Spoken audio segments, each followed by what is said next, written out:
Hello, everybody, and welcome to Not Your Nana's Norms. I am your host, Dr. Amy, sociologist and educator. Now, before we go any further, I would like to acknowledge the Wadawurrung people, the traditional custodians of the land I am recording today, and extend my respect to elders past and present, and of course to all our First Nations peoples listening today. So, if you listen to the first mini-sode or episode 1, you will know that each month, Not Your Nana's Norms focuses in on a particular setting, place or situation. And we get to explore those taken for granted social norms and practices. You know, the ones that appear normal and natural, but are actually a delicate performance that we take on every day. But today, we are going to explore a topic that is really, really special and dear to my heart. Because as I mentioned in the last episode, I wrote my honours thesis all about it. Now, we're also going to be talking about this topic next month too, because once I started sharing this idea with others, honestly, the norms just kept flowing and there was just far too much for one episode. So, lucky listeners, you're going to get 2 months of this. But I promise you, there's so much fun stuff to explore. So, grab a cuppa and get ready for today's episode entitled Toiletiquette, the social norms and unspoken rules of female public toilets, bathrooms, and all things lavatorial.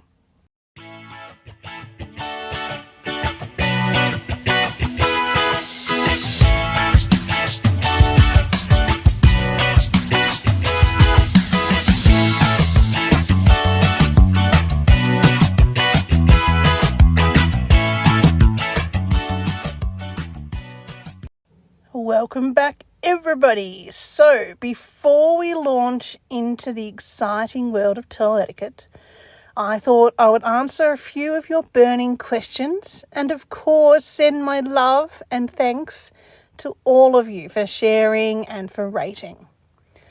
So, let's start first with a few questions. Let me have a look. So, SK asked, how can we get in touch with you to share our stories or comments? Absolutely fair enough question, SK. So I've now started up a Facebook page entitled Not Your Nana's Norms. Surprise, surprise. So you just have to look that up in Facebook. Easy peasy. I also have an email address, which is all lowercase, no spaces and no punctuation. So it's just notyournanasnorms@outlook.com. And finally, if you sign up to Patreon for free, you will have access to the chat page there as well. So lots of different options. Now, MP asked me, why am I hearing ads when I listen to Spotify or other streaming platforms? Yeah, look, fair question, MP. This is just how these platforms make their money. None of that money goes to me or to this podcast, and unfortunately I have absolutely no control over the ads that they choose to include or when they're played. JC asked, what do you do as a job? Are you a full-time sociologist? Oh, brilliant question, JC. So I'm actually currently a full-time unpaid carer for my son. He's been diagnosed with a range of different disabilities, but I have worked in a wide range of industries over the past, 25 years, including teaching sociology to uni students. I've had a range of academic research roles. I ran my own business for a few years as a seminar facilitator.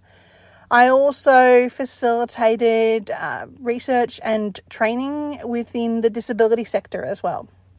And look, lots and lots of other things too.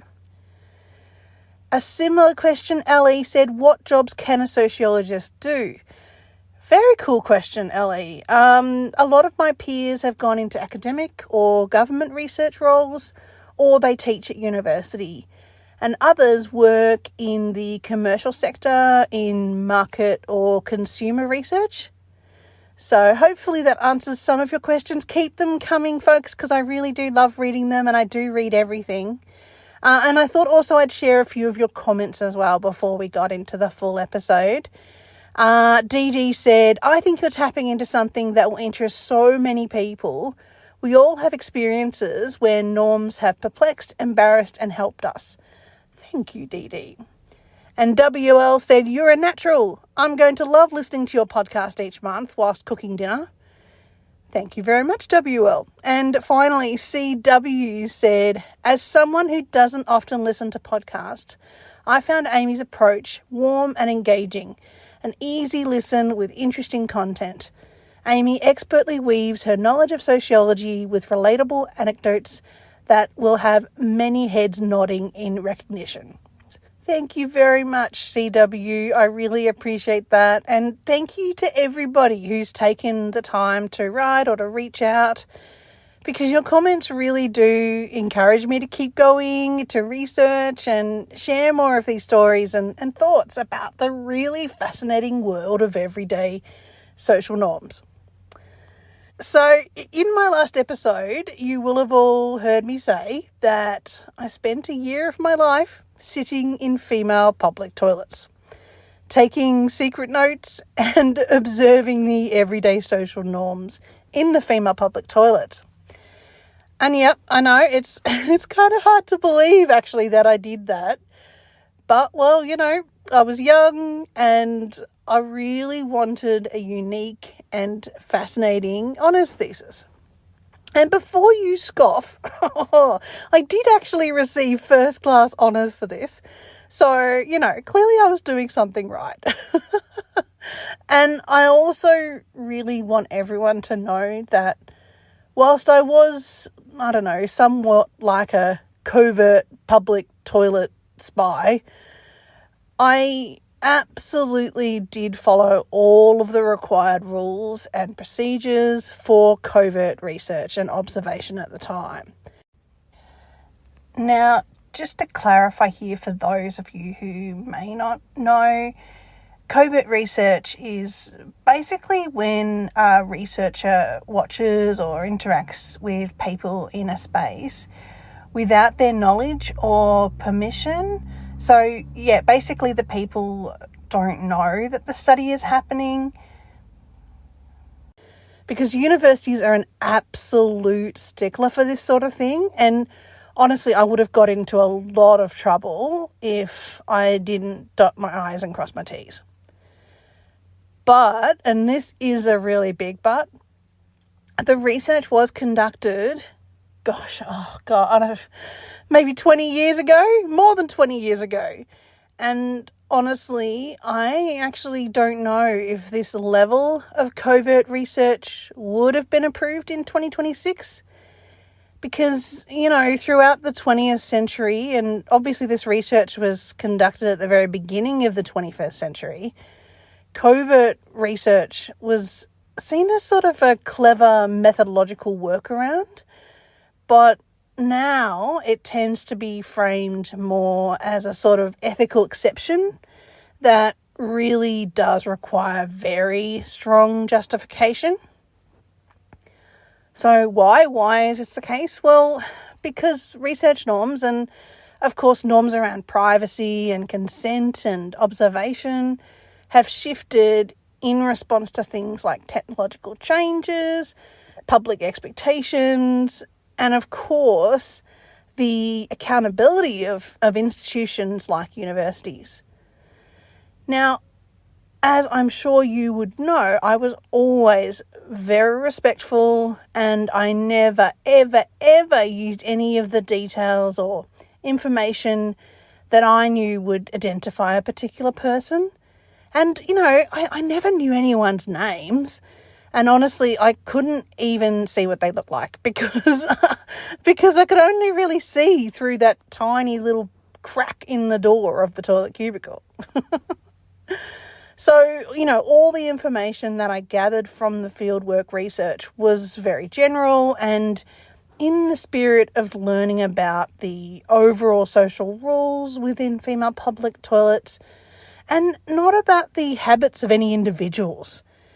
And, I guess the bonus of using covert research methods was that I was able to gather insights based on what actually occurred and not what people said occurred, like if I'd done a survey or an interview. And also, by using covert research, I got to see how the groups naturally behaved in the space. So, rather than maybe seeing a more modified version of their actions, if I was, sitting out in the open, handing out paper towels while taking research notes on what people did. And, of course, my actions as a researcher, being a covert researcher, made very little or hopefully no impact on the way that people behaved, because really, as much as possible, I tried to act just like a regular female public toilet user. All right, so I'm hoping that information is all clear now and we can all move on being on the same page. Excellent. All right, so now let me take you back. Oh, goodness. Okay, 24 years? Oh, man, I feel so old. Oh, dear. Oh, okay, so the year is 2002. I am a spirited, passionate university student in her early 20s. I've completed my undergrad in sociology and I'm offered a spot in the honours course. As I've said, I've chosen my preferred topic, aka toiletiquette, the social norms within female public toilets, and amazingly, I had managed to convince my old lecturer to support and guide me through this somewhat unusual research topic. Because needless to say, there hadn't actually been a lot of people choosing to research the social norms of female public toilets. And, it definitely was outside the usual social norm of an academic thesis topic. But to me, it was perfect because it was the opportunity to explore something that is so personal and intimate and private, but that actually occurred within the walls of a shared public space. And yeah, okay, it was a quirky topic, but it was in no way gross or yucky because I wasn't interested in whether people were doing number one or number two. I wanted to know if people spoke to each other when they were in the cubicle. And, if so, what did they talk about? I wanted to know what activities they were doing whilst they were standing at the sink. What was the layout of the public toilet? And what other facilities were included or excluded in the toilet block? Was there any noise? Was there any music? And so on and so forth. And so, as I said, I spent 12 months researching and reading a wide range of books about public toilets, investigative behaviours related to toilets, and of course, spending hours and hours and hours in a cubicle. And, to be honest, even now, when people hear that I wrote a thesis on social norms of public toilets, they are so curious. And that's why it made sense to me to include this topic early on in my brand new podcast series, Not Your Nana's Norms. Now, you have to remember, folks, that conducting research back then was so different to research now. Because, we've got the internet that's in its infancy and painfully slow. You've got a mobile phone the size of a brick and it costs you a fortune to use. And, you certainly can't look things up on it because there's definitely no internet on mobile phones back then. And, of course, you wouldn't even think of taking field notes on that thing because For those of my listeners who weren't around or maybe don't remember or perhaps have blocked it out, to text someone, you had to actually cycle through all the hidden letters within the numbers. So, it's basically like scrolling through the alphabet with your thumbs. So, if you wanted to text someone, you really did try and make it as short as humanly possible. I also had this really old, heavy laptop that my lovely, lovely stepdad had cobbled together for me from parts, but really it wasn't very suitable for me to take out during field work. And so, it was definitely a pen and paper sitting in the cubicle type situation. And of course, if you wanted to know, things about stuff, you had to physically go to the library to read books and borrow them or take them home. And yes, you could look at journal articles or research magazines, but for me, that would mean spending hours in the university library basement because we definitely weren't allowed to take those home. And you could photocopy them, but that would cost money, and I was a really poor student. And, for those who don't remember, of course, we didn't have cameras on those old brick mobile phones, and so you couldn't just take a picture of what you wanted to learn. Now, as an honours student, if the library didn't have a particular book or an article that I was after, then I literally had to go to this funny little hole in the wall in the basement and ring a handheld bell for the librarian. And then I'd fill out her paper copy request form, and then she'd send that off to the libraries from all over the world. And then a few weeks later, I'd receive a phone call telling me that my book or article was ready for collection at the library. Now, this is a good segue into briefly discussing one of my most favourite books, which is called The Presentation of Self in Everyday Life by Erving Goffman. Now, I get it. I know some of you are saying, Dr. Amy, you said you wouldn't make me listen to any of the academic stuff. And yes, I know. Okay, fair enough. So, all right, for those of you who don't want to listen to the academic bit, just feel free to zone out for a couple of minutes and come back when I say la la la la la. All right? Okay. So, our man Goffman likened the way we act in public to the performances that occur in the front stage of a theatre for an audience, which you can imagine, those of you who have listened to my first episode know how much I love the theatre. So this really resonated with me. So to Goffman, the front stage is the space where you follow social rules, manage your appearance, and try to give off that right impression. So, you're aware that you're being watched, you stick to the expected script, you try to look competent and polite and normal and whatever the situation demands. But in the backstage space, that's the place where you can drop the performance because the audience is gone. It's the space where you can relax and rehearse and complain and laugh at your mistakes and, just be messy without worrying about your impressions. You can basically just break character and express your feelings that perhaps you might hide in public, and of course prepare for future performances on the front stage. Now, Goffman believed that we needed both spaces. So one was to perform smoothly for others, and the other was to recover and prepare and get that opportunity to be unfiltered. But here's the rub, folks. The act of toileting is a really private backstage activity that occurs in public toilets, which are located in a public building or space. And so to me, public toilets are perhaps one of the most interesting places to explore social norms because of this unique juxtaposition between private acts occurring in a public space.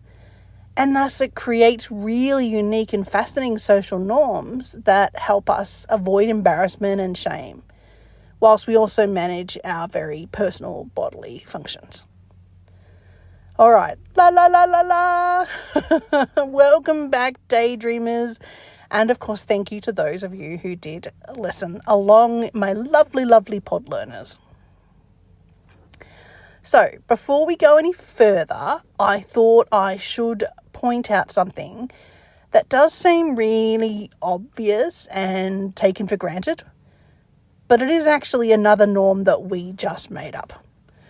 So in Australia, and, again, I don't know what it's like in other countries, but I assume it's pretty similar. We primarily have two choices of public toilets.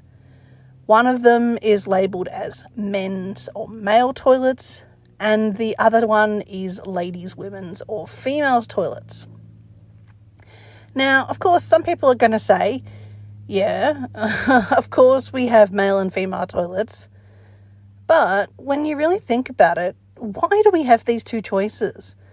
Why do we have separate male and female public toilets when, I don't know, I don't have them at home? Do you? And, the choice of which public toilet to use is based wholly and solely on your socially prescribed or chosen gender. And the expectation is that everyone can easily choose to use the male toilets or the female toilets. It's simple, right? Definitely not. So, a quick side note here too. I'm very aware that many public buildings also have two other toilet facilities that are available to certain people and have their own expected norms and history. And namely, those are our accessible toilets, which have additional facilities for people with disabilities, and parents' rooms, which have, comfy armchairs to feed babies, change tables for nappy changing, and of course those cute little mini toilets for little bodies to use. And of course, in the 21st century, we are starting to see some venues offer more inclusive alternatives to that binary male and female model of public toilets, such as things like all-gender bathroom facilities. But it is still much less common, at least here in Australia. So the thing is, folks, public toilets may seem mundane and everyday, but they really do reveal deep assumptions about gender, morality, and belonging. All right, so the first thing you realise when you start noticing the everyday norms of public toilets are the ways in which male and female facilities differ.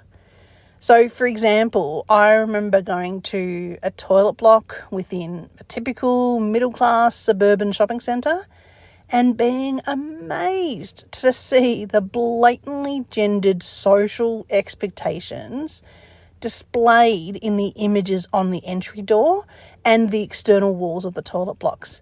So you've got the ladies' room, which was painted this pale, dusky pink, scattered with images of high heels, lipstick, and polka dot dresses, and, other items typically associated with feminine social ideals. But then you've got the men's, which was painted, yep, you guessed it, a deep blue, scattered with images of tools such as drills and hammers and big work boots. And to me, this was absolutely fascinating, and clearly it wasn't an accident, because the store had deliberately chosen to paint these rooms this way. And it really did say a lot about the ways that society was representing femininity and masculinity in that very early 21st century. Because you could see, that women's bodies were being associated with beauty and fashion, and men's bodies were being associated with tools for work or physical strength. So the next time that you go into public loos, especially in places like restaurants or department stores, shopping centres, that sort of thing, have a good look around and see how do they choose to represent the male and female toilets. What colours do they choose? What images or amenities do they have inside? And look, to be fair, most of the public bathrooms that I observed during my fieldwork, did have a lot less gendered imagery than that first one. But every single toilet block that I saw, and to be honest, even now, had a very similar version of that stick figure. The one with pants to represent male toilets, and then the stick figure that's got the dress or the skirt to represent female public toilets. And so I did a bit of digging around about this and tried to find the origins of these toilet icons. And it seems that they started being regularly used from about the 1960s onwards. And it was really because governments and institutions found that we needed an international pictogram that could be standardised for airports and transport hubs and public buildings. And they needed these symbols that could be easily understood without language and that were simple enough to reproduce at small sizes, but were instantly recognisable for travellers. And so the easiest shorthand that was decided on was that dominant Western stereotype at the time. Basically, it was a triangle to represent the dress or skirt for women and straight lines like pants for men. And of course, the design teams at the time were overwhelmingly male and, of course, not really thinking about gender diversity at all. And so the result was a symbol that felt natural because it reflects the norms at the time. And, even though that dress, no dress binary thing is now really quite outdated, the icons remain common because they're familiar to people and we instantly recognise them. And also because public signage really does change very, very slowly, and because consistency is valued over innovation. And of course, because building codes and design standards still default to that binary toilet category. Of course, there are increasing critiques of these icons because they do reinforce stereotypes and exclude people who don't identify with that binary, gendered, male-female imagery. And so I'd really be very curious to know what your experiences are. So please do drop me a line and tell me, have you seen any more neutral or inclusive alternatives near where you are? I got to be honest, I haven't really, but maybe I've seen a few more, but I really don't see a lot. So they're definitely not the norm. Now, I did a bit of Googling and I found a few examples where folks have tried to be a bit creative with their toilet male-female signage. And yeah, let's just say there were a few mixed results. Oh dear. So look, apparently there was a bar in Texas where they used an image of cowboy boots on one door and high heels on the other door. And the punters just ended up standing outside the doors debating things like gender and fashion and the politics of footwear. Until finally the staff had to basically write handwritten labels underneath each of the doors saying, men for this one and women for the other one. And look, I really get that too, because actually a lot of cowboy boots do have high heels, regardless of whether they were designed or marketed for men or women. Another funny example that I found on the internet was of a UK pub, and they were trying to be quirky by using stags and does, but the problem was that basically both of them looked like a deer, and so people ended up just sort of standing there, squinting at the antlers and the shadows and the leg shapes of the icons. It was kind of like a wildlife exam, and one man reportedly said, "I didn't come here to do a biology test, I just needed to pee." Oh dear. Oh Oh dear. And so Google also shared a homegrown story. This was about a Melbourne cafe here in Australia that labelled its toilets blokes and Sheilas. And I'm sure there must be other places around Australia. So do let me know if you've seen any of these Aussies. Because, for us Aussies, this makes total sense. It really wouldn't be difficult for us to know which was which.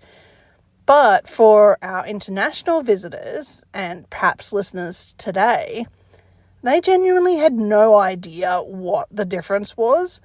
And apparently one tourist went up to the barista and said, "So is a Sheila a kind of coffee?" So eventually the cafe had to add the little stick figures that we all know underneath, so that, it was almost like subtitles to their blokes and Sheilas. Anyway, oh dear. So one of the key differences between men and women's facilities are the amenities that are included within them. And one of the first key social norms that is expected of any public toilet user is that you only enter the toilet facilities of your chosen or assigned gender. And this norm is monitored by the other users in the space. And if those considered outsiders enter the space, they will most likely be met with an awkward silence, perhaps an embarrassed look, or directions to the alternative bathroom option. But here's the thing, folks. I know that we have all had a sneak peek in the other bathrooms, either accidentally or because we were just curious to know what they look like. But you know what? For those few listeners who have always followed their expected social norms to the letter and have not, inadvertently wandered into both sets of toilets, I can tell you that the biggest difference, I would say, is that the men's facilities often have a urinal. And for me, as someone who's always identified as female and only ever used a private cubicle to relieve myself, the idea of a urinal is just really, really alien to me and a very strange social norm. Because, if you think about it, a urinal is literally designed to make it socially acceptable for people to stand in a row, face towards a wall, and relieve themselves within full visual display and, sometimes spitting distance from another human being. And this, my friends, is perhaps one of the most obvious examples of a social norm that seems so normal and natural to one group, but really completely unfamiliar and strange to another. Now, this leads me back to some of the social norms that I observed during my honours year. A typical day of fieldwork would involve several short visits to as many different female public toilet facilities as I could manage, because the visits needed to be short and they needed to be in different places, because otherwise, of course, my cover would be blown. I wouldn't be following the expected norms if I was to linger too long in any one toilet block. So, of course, I would need to walk in and act just like any other female public toilet user. I would take mental notes to see what folks were doing around the sink. Were they doing their hair, makeup, washing hands, that sort of thing. And then I would just queue up like everybody else and observe what they were doing whilst they were waiting. Were they chatting, reading a book, or, writing a very torturous one letter at a time text message on their old brick phone. And I'd also reflect on what people were wearing, perhaps think about their approximate age, cultural background, that sort of thing. And, if they were talking, what sort of things were they talking about in the queue? And then I would head into the cubicle, sit on the toilet seat, and hurriedly try to empty my brain into my paper and pen notebook, trying to download everything I'd heard or seen or observed. And sometimes I had so much to jot down in such a short space of time that I had to try and use shorthand, which for someone who has terrible doctor handwriting was a real challenge to translate later.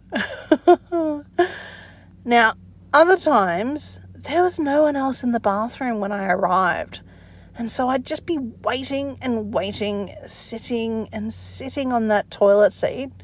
So boring.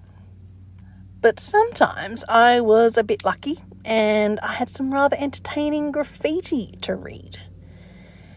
And this got me thinking about, well, what were some of the best toilet cubicle graffiti options that the internet could share? So I'm going to share a couple of the more family-friendly faves because I am keen for this podcast to be for everyone. And so I have avoided some of the more explicit ones. But if you are interested, please do go Google yourself. It's quite interesting to see what's around. So some of these are actually really quite supportive, which I thought was really interesting. The first person has scribbled on the wall and said, "I came in here to escape my family for 3 minutes." And then a later toilet user's actually responded on the wall and said, "Take 5, you deserve it." Another one was some good advice, I guess you could say. It says, "Wash your hands like you just chopped chili and need to take your contacts out." And another Aussie classic, "If you sprinkle when you tinkle, be a mate, wipe the plate." Yeah, that's a good one. I like that. Oh, okay, so look, why do people graffiti public toilets? Well, I think it's because toilet cubicles are one of those last truly anonymous, unmonitored, consequence-free spaces. And this combination is really rare in public life, if you think about it. So people use that anonymity to express things that they can't or won't say elsewhere. You know, they feel safe to be silly or honest or rebellious or philosophical because no one can trace it back to them. And, you know, graffiti can also be somewhat of a public message board. You know, it's kind of like a low-tech social media feed because people do add replies and corrections and jokes and arguments. And yes, of course, it's a bit deviant or naughty to write on any walls. And of course, you know, look, people are sitting there alone. They've got nothing to do. They've got a pen or a key and a blank surface. And so, you know, sometimes people just create something out of boredom. And it's that sort of same impulse that we have, you know, doodling in notebooks and carving our initials into school desks. But, you know, I'll be honest with you, unlike university toilets, which could always be relied upon to have something witty, entertaining, you know, often crude, on the walls of the public toilets, department stores and shopping centres really, they pretty much kept their toilets ship-shape. And so usually when I was there, they just had blank doors or more of that typically feminine related imagery or advertising on the cubicle door. Now, the other thing I noticed as well was that some of the facilities I visited during my research, and actually I still notice it now in 2026, have what I can only describe as elevator music playing. So I did get to know quite a few of the popular toilet songs of the time. And, you know, it was always things like, "Do you know the way to San Jose?" You know, or of course, just things like instrumental Kenny G type music. And actually, this reminds me of a similar study that I completed in my undergrad, which was all about the social norms within lifts and elevators. But actually, yeah, no, we'll talk about that in another episode, I think. So back to toilets. It was always funny, though, when people unintentionally started singing along to the music. And, look, I'm sure I've done it before. I definitely have done it in the supermarket. You know, you can't really help yourself, but it is a bit embarrassing when you realise what you've been doing. But the music they play in public toilets does have its uses, because I found that the public toilets without music are often either super loud with flushing and taps running and hand dryers blasting and conversations that bounce off the echoey walls, or they, you know, were really eerily quiet and sometimes kind of creepy and uncomfortable. And so shopping centres and department stores often used music to create a sense of calm and order. And plus, you know, it is a bit awkward being in a space where you are really close to strangers, trying to relieve yourself as quietly as possible. And that soft background music can help to create a bit of a sound buffer and maybe help people feel a bit less self-conscious. And also in other settings, classical music or music that might be maybe seen as uncool is sometimes used to discourage groups from just hanging around in the toilet blocks, you know, to discourage loitering and antisocial behaviour. Now, this being not your nana's norms, we need to reflect a bit on what our nanas thought about public toilets. My nana, and I'm guessing many of your nanas as well, had almost a kind of Fight Club style opinion when it comes to the goings-on in toilets, i.e., you know, the first rule of public toilet use is that we don't talk about public toilet use. And, you know, okay, yeah, she might say she needed to use the bathroom, or that perhaps we should look out for one when we're within the shopping centre. But what went on in the actual facilities? Well, no, that's not a proper topic of conversation. And, you know, that's because Nana grew up in a time when women were largely expected to spend the majority of their day-to-day life in the home, raising children, caring for the sick and elderly, cooking, cleaning, and, you know, creating a home. In fact, did you know that in the very early part of the 20th century, there weren't any public toilets for women? Because public toilets weren't created for the people who were meant to be in public, basically men. And so women couldn't really stay out in public for long. Next time you go into a really old building, like something from the 1850s, have a look at where the toilets are located. Often you'll see that the women's toilets are kind of just tacked on. And that's because governments and institutions and commercial venues didn't really see it as necessary, because the social norms of the time were that women weren't meant to be there. And a lot of those first public toilets were created because publicans and governments were just sick of men peeing against the wall or in the street. And so those first few public toilets really only had urinals available. Now, some public toilets of women started to pop up in Australian cities from the turn of the 20th century, but public life was still viewed as potentially unsafe for women. And so separate gender-specific toilets were created to shield women from men. Public toilets built for women only was a way to ensure that if women were to be seen in public, then they had a way to ensure that they remained presentable at all times. And, you know, a place to discreetly adjust their body, their clothes, their hair, their makeup, and, of course, manage all their bodily functions in private. Now, around the same time, we've got department stores increasingly marketing themselves as safe, respectable, all-day places for women. And they were among the first commercial spaces to design specifically for women's comfort. So toilets inside department stores weren't just plumbing.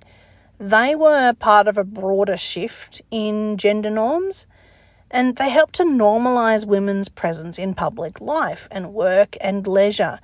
And once we get to, say, the mid-20th century, we're seeing more women entering factories and offices and staying longer in school as well. And so these gender-segregated toilets became standard in public buildings, workplaces, schools and shopping centres. And building codes, architectural norms and commercial design all assumed a strict male-female division. And so this period really did cement that binary model, that one room for men and one room for women. And basically, gendered toilets just became so normalised that their history was really forgotten. And so for our nanas and, others of their generation, the natural functions of women's bodies were, of course, 110% private acts and weren't to be discussed, and certainly not discussed in public or ideally at all. And women's bodies were meant to be in female-only public toilets, not in a all-gender bathroom facility. Now, needless to say, I really don't think she understood my desire to spend a year of my life studying and researching toilets.